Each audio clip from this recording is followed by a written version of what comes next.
serenity of Churchill Downs, we bring you to those moments of expectation which precede conflict in a boxing ring. The scheduled 10-round heavyweight fight coming up live now from Glens Falls, New York. Mike Tyson against James Tillis. Hello again, I'm Jim Lampley. I think it's useful to point out that this match was scheduled to take place more than 1 month ago, but was delayed until this date when young Mike Tyson suffered an ear infection, which led to a layoff of close to 2 months duration and to an 8-day stay in a hospital in New York City. And now, Alex Swallow, I wonder, what can we say about the effect of the long layoff and the period of time spent in the hospital upon Tyson? Well, from Mike's point of view, he told us yesterday that the layoff was a blessing in disguise for him. He admits, does Mike, that the intensity of the glare of publicity that's been on him almost since the beginning of his professional career has been something much more than he could handle. He is having difficulty. He said he couldn't grow up as a normal 19-year-old, and he resented all of the intrusion of the press. With the time in the hospital to think about his life, to think about how lucky he is to be in this position, to have fame and fortune, he says he went through a process of maturing that I think will be very essential towards his being successful in future fights. It was almost as though for a while he was focusing on the negative aspects of his stardom, and he has decided now to focus on the positive side, the fact that he wants to be a star and he enjoys the attention that comes with it. There's the man who'll fight him today, 28-year-old James Quick Tillis of Tulsa, Oklahoma, 31 wins, 8 losses, 24 knockouts, now unranked, but he fought Mike Weaver for the WBA heavyweight title in 1981, and 5 of his 8 losses were to fighters who won world championships. And now, here comes 19-year-old Mike Tyson as he emerges from his locker room and comes toward the ring. You will note one of the characteristics which sets Tyson apart. He wears no robe. He wears no socks with his boxing shoes. He says that that makes him feel more like a warrior, more like a gladiator as he entered the ring. He'll be 20 years old on June 30, can eclipse Floyd Patterson as the youngest heavyweight champion of all time if he wins the title anytime before May 5, 1988. And there is already discussion behind the scenes in boxing of a possible match between Tyson and WBC heavyweight champ Trevor Berbick as early as December of this year. But first, he must get by this fight against James Quick Tillis. And we'll be back for round 1 right after this.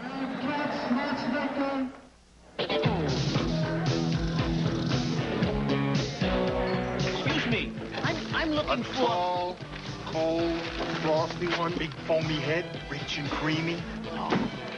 3 A&Ws. root beer. A&W root beer. It's got that frosty mug taste. Pour yourself a frosty one. A&W. No, no. What do you guys do for a living, huh? Universal Life, a philosophical breakthrough. It's not philosophy. It's a kind of life insurance from Metropolitan. Universal Life means the cash value of your insurance earns interest at competitive market rates. Universal Life, a metaphysical miracle. Within limits, you can skip payments or vary the amount of coverage. You mean it's a kind of insurance from Metropolitan? Yes. That's all right, too. Get Met. It pays. In Alamance County, North Carolina, Honda lawnmowers are assembled from... Back in Glens Falls, New York, as you look at the tale of the tape between these two heavyweights, the significant stat there, both fighters entered the ring somewhat lighter than in their more recent appearances. Tyson, in his last fight against Steve Zowski, was over 220 pounds, today at 215. And Tillis, in his most recent bout with Terrell Biggs on January 25, fought at over 214 pounds. Today he is 207 3/4. The referee is Joe Cortez. There are 3 judges who will score the fight on the round system with supplemental point scoring in case of a draw. 3 knockdown rule is in effect. No standing 8 count. The mandatory 8 count is in effect. Tyson in the black trunks and James Quick Tillis in the white. Customarily, Mike Tyson does not feel his opponents out in round 1. He tries to take them out. He tried to take Quick Tillis out with that first punch he threw, and Tillis showed why he may be a little bit different. He moved right out of the way of it, and Mike missed by quite a bit. The key to the fight will be Tyson cutting off the ring and pinning Tillis in corners and on the ropes like he did right there. Quick Tillis is 7 pounds lighter than when he fought Terrell Biggs. That would indicate, the look of him would indicate he's in much better condition. I think the postponement allowed him to get in better condition, will allow him to move more. The question is, how long can he move? His record is he's dangerous early, Jim. Can hurt you with either hand early in a fight, but has always faded and tired badly.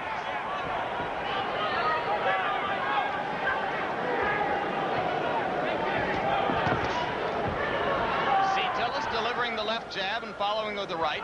He is not running away from Tyson, and Tyson goes to work on the body. Some say that what sets Tyson apart is the intensity and the effect of his attack to the body. It is amazing to see such a young fighter understand so well the importance of body punching. Generally, it takes a veteran to understand that by punching to the body, you can take all that movement away from James Tillis, and that's what Mike Tyson plans to do. You saw Tyson with the left hook splitting Tillis's guard and getting the punch through moments ago as he had Tillis in the corner.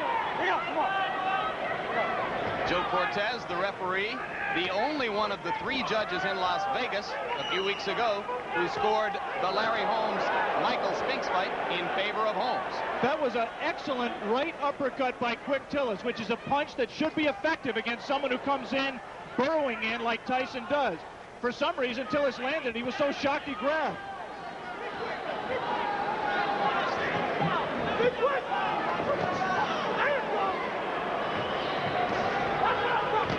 Quick Tillis cannot, in my opinion, win a decision in this fight, Jim. He has to try to take Tyson out while he's fresh. You see that Tillis grabs Tyson behind the head when he ties a fighter up. He customarily does it by tying them up behind the head. That will not deter Tyson from flailing away at the body, as he did right there. And Joe Cortez, the referee, quite properly did not break the fighters because Tyson's hands were not tied up.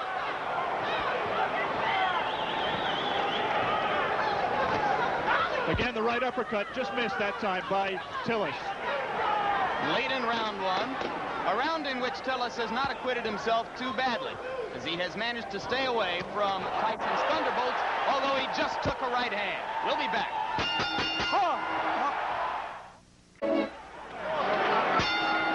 We bring you back for round 2, and you hear the bell. As you saw before we went away, Tyson did land 1 punch after the bell had sounded to end round 1.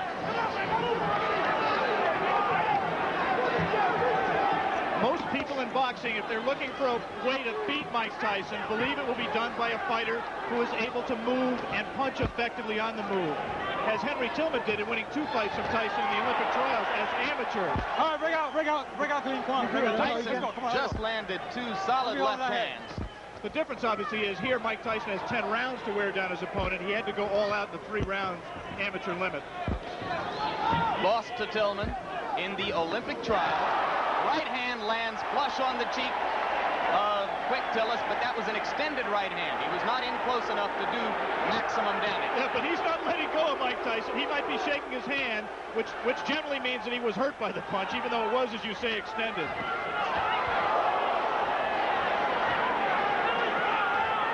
Simply a matter here of Tyson finding the range. He can't be too far outside, but he can't get so close that he allows Tillis to grab him, as Tillis will always do when Mike lets him.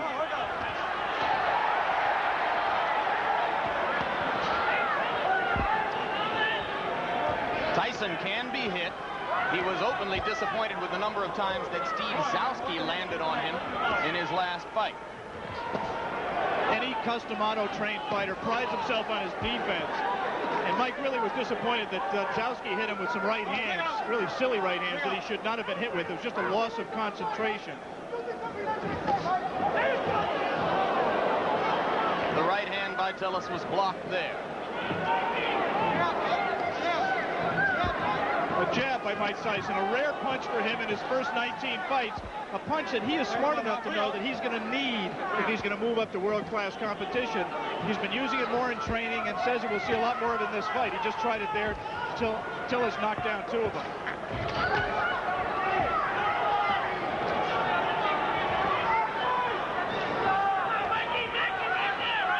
Good head movement by Tyson coming in. For the moment, Tyson is not nearly as busy as he has been in some of his previous fights against much lesser opponents. No doubt a sign of the respect that he must have for a fighter of Tillis' experience. There's the punch that, in my opinion, is going to win the fight for Tyson. It's that right hand to the body.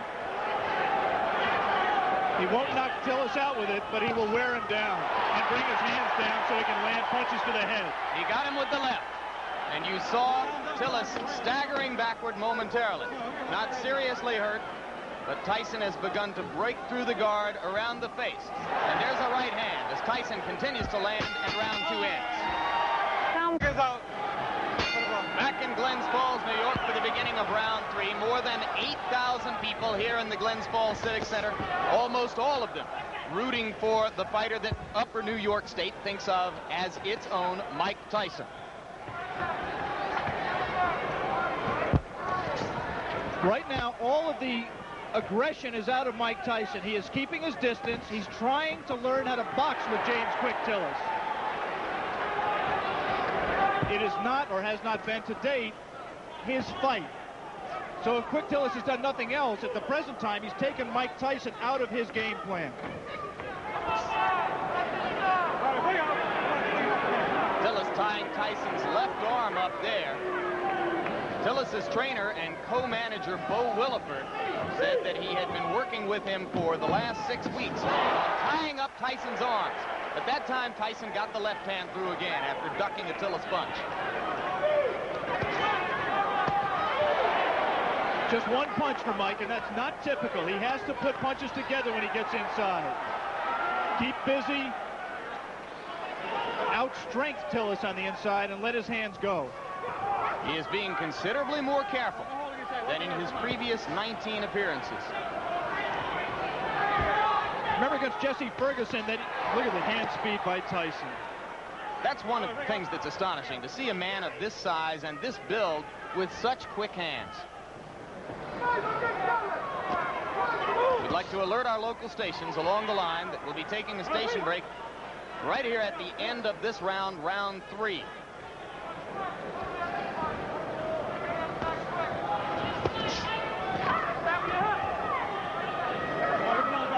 I was saying in the fight against Jesse Ferguson, Ferguson fought a negative fight, fought to survive for the most part. The punch that turned the fight around was a combination, actually, a right to the body and then doubling with it, coming right up the middle. Let him go. Looks to me like Tillis is open for an uppercut up the middle the same way. Come on, get those arms out. Come on, work out of there. This is an important learning experience for Mike Tyson. He's going to have to be able to handle a quick Tillis to get to the top of the event. He is right now. Tillis is making the mistake of trying to trade with Mike Tyson. He should be moving off the ropes. Instead, he got into a little bit of macho there, and Quick Tillis is not going to be around long fighting that way. Again, he scores with the right uppercut. Does Quick Tillis.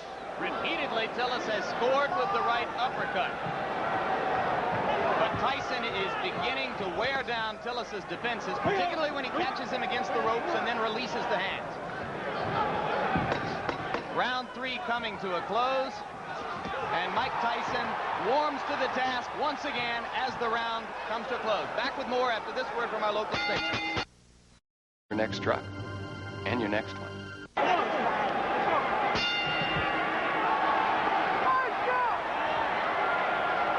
Beginning of round 4, Jim Lampley with Alex Wallow in Glens Falls, New York. If you are scoring in rounds, as they do here in New York State, I had the first round even, and have given rounds 2 and 3 to Mike Tyson. Right hand lands on the point of the chin, but he didn't get all of it. And a good left hook by James Tillis. And again, inexplicably, Quick Tillis grabs after he scores the best punch he scored in a couple of rounds. He should put punches together, punch in combination, and he might give Mike Tyson more trouble than he wants. He also can't lunge in with that left hook like that because he's going to get caught. And having felt what Tillis has to offer in the way of the uppercut and that one left hook which scored, Tyson now appears to be a little less shy about stepping up inside. But Tillis is landing punches. He's landing hard punches, and interestingly, Mike Tyson is taking them. I mean, he doesn't want to get hit with them, but one of the questions about him, as it is with all developing fighters, is can he take a punch? Quick Tillis has had people like Carl Williams on the deck twice, Greg Page on the deck, Marvis Fraser hurt. He can punch when he's fresh like this.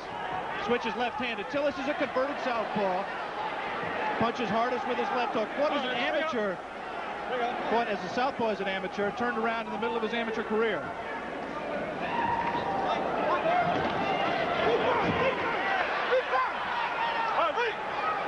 Both of those left hooks missed slightly for Tyson.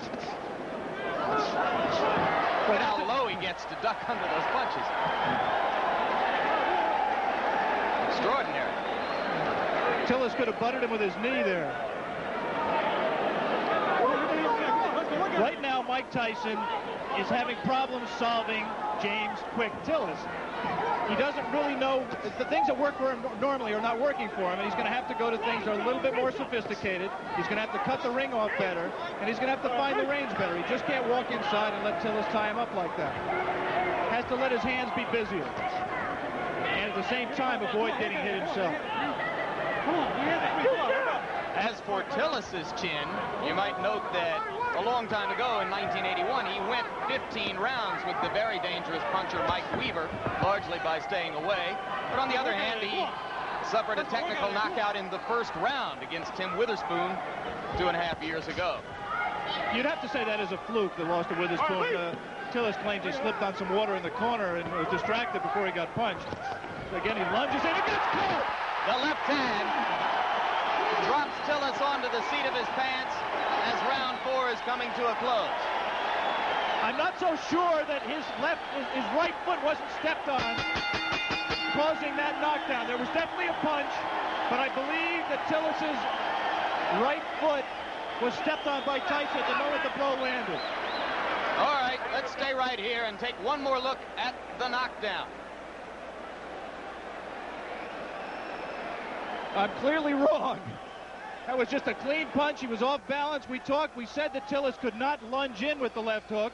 He lunges in with the left hook. Tyson very cleverly slips it, comes back in a punching position and lands a left hook. That was not the full power of Mike Tyson, but Tillis had lunged, was off balance, and he was able to drop it. Let me repeat that there was no tripping involved. It was a clean punch. There is the Tyson corner. You see Kevin Rooney in the year of Tyson, another custom auto-trained fighter.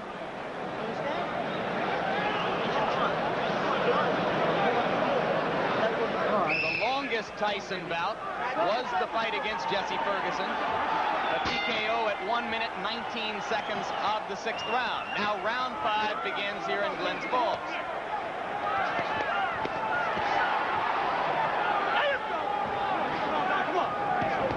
Tillis still willing to trade leather with Tyson.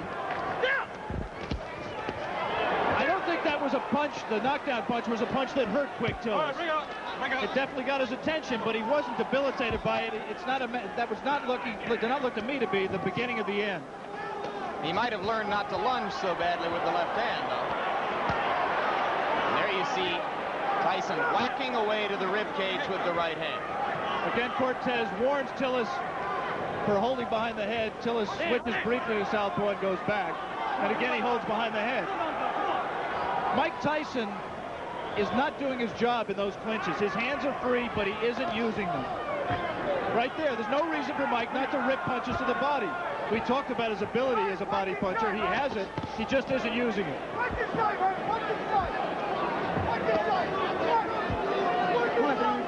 All right, bring up. Let's go, step back.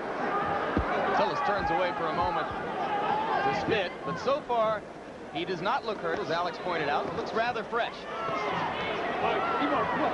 Has had a tendency in the past to tire.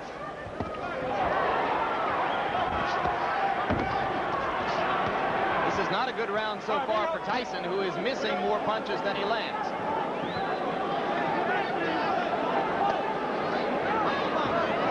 And again, not busy in the clinch. That's frankly astonishing, because the opportunity is there for him to do a lot of damage. There, he gave a half-hearted effort at that combination we talked about, the right to the body and the right uppercut. but he didn't land it. Did land punches at the end of the flurry. And that's what he has to do with Tillis. He has to keep punching. He's just letting isolated punches go. Like a single left hook, nothing behind it. He has to punch in combination to be effective. There's a great tendency here to compare Tyson to another young heavyweight, Olympic super heavyweight gold medalist Terrell Biggs. Tillis extended Biggs to the full 8 rounds where Biggs got the decision, and that was on January 25. 2 good short chopping right hands by Tillis. Tyson waiting for Tillis to open up, and those 2 body punches did get Tillis' attention, and he grabs. Just the grimace on his face alone, I think, indicates that Quick Tillis was hurt by those 2 body punches. And the right hand got through the guard onto the cheek of Tillis, who looks a little the worse for wear now in the last minute of round 5. So after a slow first minute and a half in this round, Mike Tyson has reapplied the pressure. And if he's shown you one thing today, it is that he knows how to close out a round and leave an impression in the minds of the judges. We'll be back right after this. We are back for round 6. And it's a piece of trivia at best, but now Tillis has an opportunity to go farther with Tyson than any of his previous opponents if he can last past 119 of this round. Well, I think if Mike continues to fight this way, Tillis has the chance to break the knockout string. He's got to be busier. Tillis does have a tendency to tire very badly in late rounds. He was exhausted at the end of his 8-round fight with Tyrell Biggs, and this is a 10-round fight. But Mike Tyson has to throw punches that mean something and throw them in combination. Those are just arm punches. There's nothing on those punches. Just count the number of effective punches that Mike is letting go. And they're very few. He's just trailing Tillis around the ring. Not cutting it off effectively. Come on, work out of there. Come on, work out your hands. Allowing himself to get tied up, accepting clinches. Now the crowd begins to implore Tyson to give them something a little bit more exciting than what he has demonstrated here.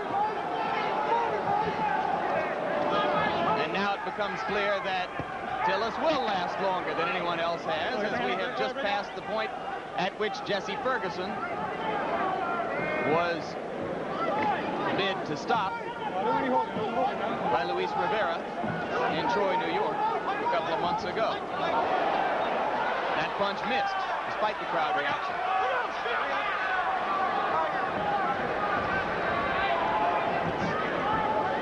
Since we are talking about the possibility of the fight going the distance, scoring at the halfway point,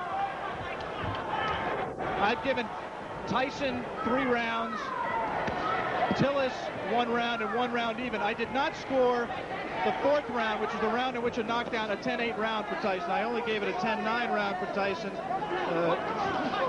because of the fact that Tillis was dominating the round up to that point. The point system is, of course, supplemental only. The round system stands up unless there is a draw. Personally, Alex, I have it 4-0-1 for Tyson. I've not given Tillis a round. All right.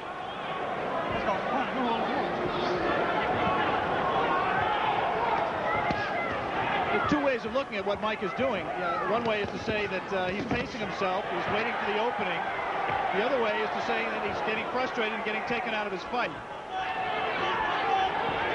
There was moments ago a brief combination to the body of the kind of rapid-fire punching that you expect from Tyson, but that was one of a very few times, perhaps the only time in the bout when we've seen it. But again, he comes on at the end of the round. We are all the way through round 6. Mike Tyson and James Tillis will be back. Radio Shack. We are back, and for the first time in a professional career which began 13 months ago, Mike Tyson enters round 7. Another heavyweight. Tyson with the lead in the fight to this point over James Quick Tillis, but fighting a curiously docile fight so far. Not nearly as busy or as aggressive as we've seen him in his 19 previous outings, which resulted in 19 knockouts. He almost looks right here like he's waiting for Tillis to make the fight, to come to him. In case you've just joined us, it is Tillis, the fighting cowboy from Tulsa, Oklahoma, in the white trunks, Tyson in the black. Tyson co-managed by Jim Jacobs and Bill Caton. Tillis co-managed by Bo Williford and Gary Bentley. One curious thing that we learned before the fight about Tillis' condition, we said he's always tired late. Bo Williford and Gary Bentley found out after the Biggs fight, through the doctor's examination, that James Tillis has a number of allergies. Among them, allergic to milk, citrus, and wheat, which could make things difficult for a fighter who, on the day of a fight, eats wheat cakes, drinks milk, and orange juice. Let go, come on, let go, James. We have to assume that that was not his pre-fight meal today. He actually was eating mainly cranberry juice. But it has helped his stamina, and I think he also trained harder for this fight. He realizes this fight means everything to him. He has lost 4 of his last 5. And Bo Williford told me last night that if Tillis were to be knocked out today and wanted to continue as a fighter, he would do so without the help of Bo Williford.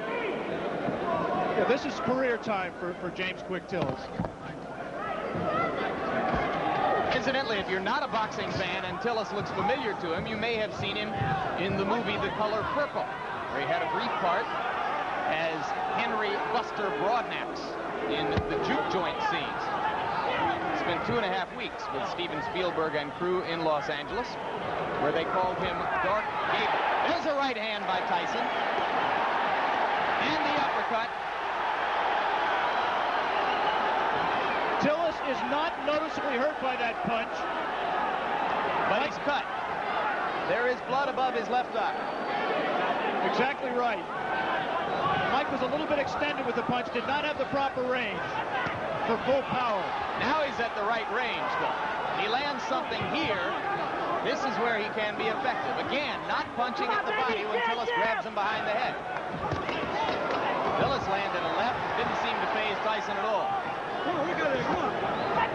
We will stay here between rounds, as it is Tillis who tries to flurry at the end of round 7, with the blood now seeping out from an apparent cut above the left eye. Bill Nunnery does the cuts for, well, actually Bo Williford is doing the cut himself right now. Doctor in looking at it. As we look at Tyson's corner, the action is in the opposite corner, right there where they are working on James Quick Tillis' left eye. Let's take a look back at the action from round number 7.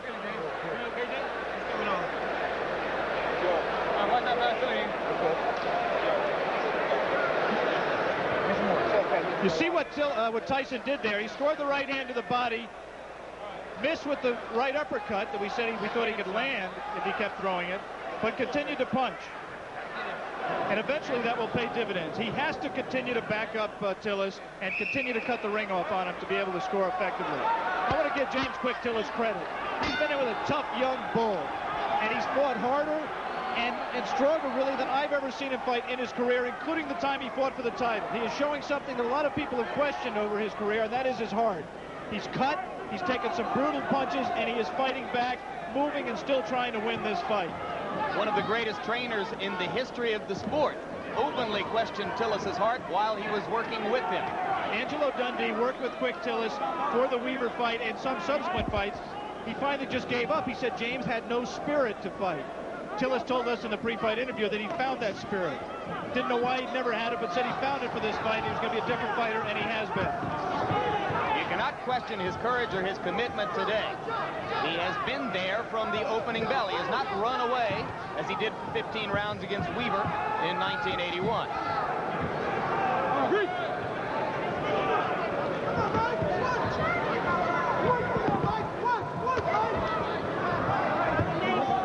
Tyson looped that right hand, and you have to wonder if perhaps Tyson is getting a bit anxious. We are into round 8. The knockout string has been a prominent part of the marketing and publicity which has surrounded Tyson's rise. It won't be quite the same if he's 20-0 with 19 knockouts. There's no question that up till now, if the fight continues this way and goes to a decision, Tyson, in my opinion, will win the decision, but the Mike Tyson mystique will suffer. He has not scored a knockout. He has not really hurt Quick Tillis, even though he has knocked him down and cut him. And he's let Tillis stay in the fight when other fighters, such as a Tyrell Biggs, really had Tillis out of the fight and in more trouble. In fairness to Tyson, we should repeat, Tillis appears to be in much better condition for this fight. Could that, in fact, Alex, be good for Mike Tyson? Yeah, I think ultimately you're exactly right, Jim. This kind of a fight is absolutely essential to his learning experience. It's obvious for a fighter who punches with as much power and who places as much of his fight plan on power as Tyson does, that any kind of movement cuts down on his power because it doesn't let him set himself as well. It was inevitable that he was going to have to learn how to fight a guy who could move and box. It's good that he's fighting one like Quick Tillis to get that learning experience. And maybe if he has to go to decision to win the fight, then there won't be as many people asking every day, when are you going to fight for the championship of the world? Those same people who are questioning his chin and his ability to go rounds will turn around now, since he's demonstrated that he has not gotten exhausted and he's taken good punches, will now turn around and say, well, he can't punch. Mike Tyson just went left-handed, and that was decidedly left-handed. It's the first time he's been that committed to a left-hand stance since his fourth professional fight. It means he's a little bit confused, a little bit frustrated, and he's willing to try anything new right now.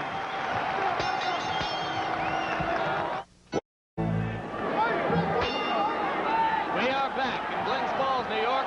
James Quick Tillis enters round 9 with 19-year-old knockout phenomenon Mike Tyson. And in Tyson's corner between rounds, trainer Kevin Rooney was imploring him to keep punching, not to stop punching, particularly in the clinches. Come on, come on, work out of it, guys, come on. Which is exactly what Mike just did. He was in tight, his hands were free, and he did not punch.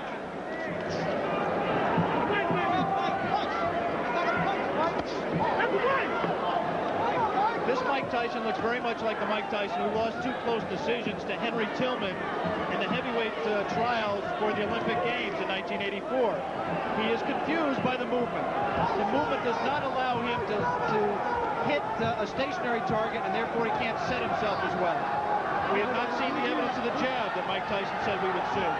And Henry Tillman recently scored a first-round knockout over Bash Ali in a cruiserweight fight. Could he be, in his own way, Alex Wallow, progressing at just as impressive a rate as Tyson? Well, Henry Tillman was very impressive winning the North American Boxing Federation cruiserweight title by scoring a sensational first-round knockout over Bash Ali, as you pointed out. It's difficult to judge because, first of all, I haven't seen all of Henry Tillman's fights, and second of all, he hasn't fought in the same division as Mike. He's been fighting as a cruiserweight. There's not as much talent down there. It's difficult to say. I was very impressed with Tillman against Bash Ali. He will be inevitably a future opponent of Mike Tyson, as will Tyrell Biggs and a number of other these young heavyweight prospects. Coming up immediately after this fight, our coverage of the Kentucky Derby, beginning of ABC Sports' run through the Triple Crown this spring. Right now we are in round 9. Mike Tyson well ahead in the scoring, or so we would judge it, against James Tillis, but looking for a knockout to keep his 19 knockout string alive. I'm not sure he is looking for a knockout, Jim. I mean, he certainly isn't fighting like someone who is. It's possible that, number one, he doesn't know how to knock Tillis out. Tillis has presented a problem to him in terms of power punching that he can't solve. But secondly, it's also possible that Mike Tyson is interested in how he is going to react to fighting rounds. He's heard all the doubters say he can't go 10 rounds or 15 rounds, and maybe he's in the back of his mind trying to find out exactly how he is going to respond in that kind of a fight that he is in no danger, in my opinion, of losing. Maybe in the front of his mind. 22 seconds remaining in round 9. More and more it looks as though Tillis is going to be able to go the distance. And Tyson again is not busy during the clinches when his hands are free and he has a chance to punch. Landed a right hand on Tillis' nose, but again from a long enough distance that it didn't damage Tillis. We have gotten to the end of round 9. We'll be back for the closer after this. Power. We are back in Glens Falls, New York, round 10. The crowd tries to liven itself up, try to provide some encouragement to Mike Tyson. Most of them have come here today hoping to see a knockout and, frankly, expecting to see a knockout. Tyson tries to deliver with the right hand and steps in and throws the left. Tillis again ties him up.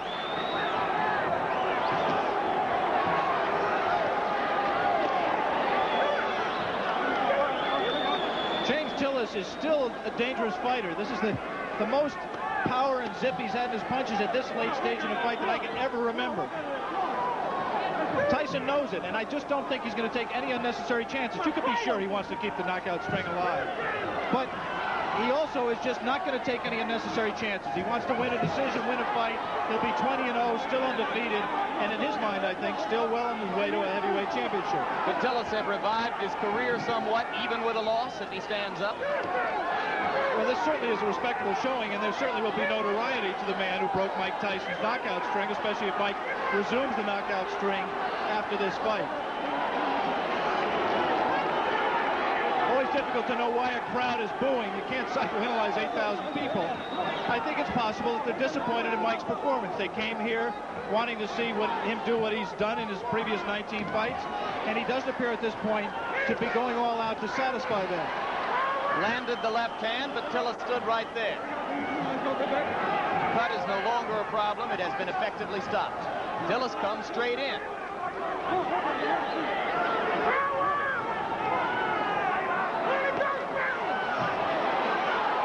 And now Tyson, one of the few times we've ever seen him swinging wildly. Good left hand. Tillis is still there.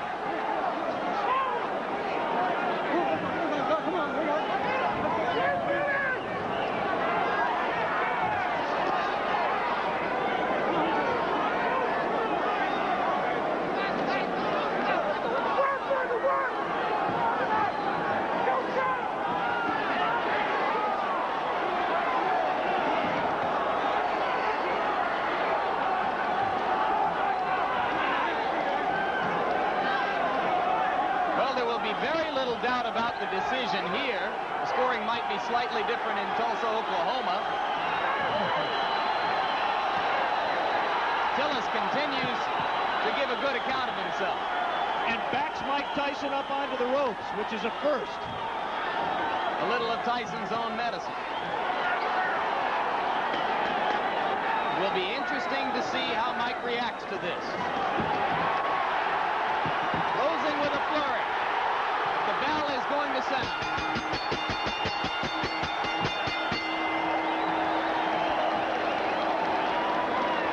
Big smile on the face of Bo Williford as he steps into the ring.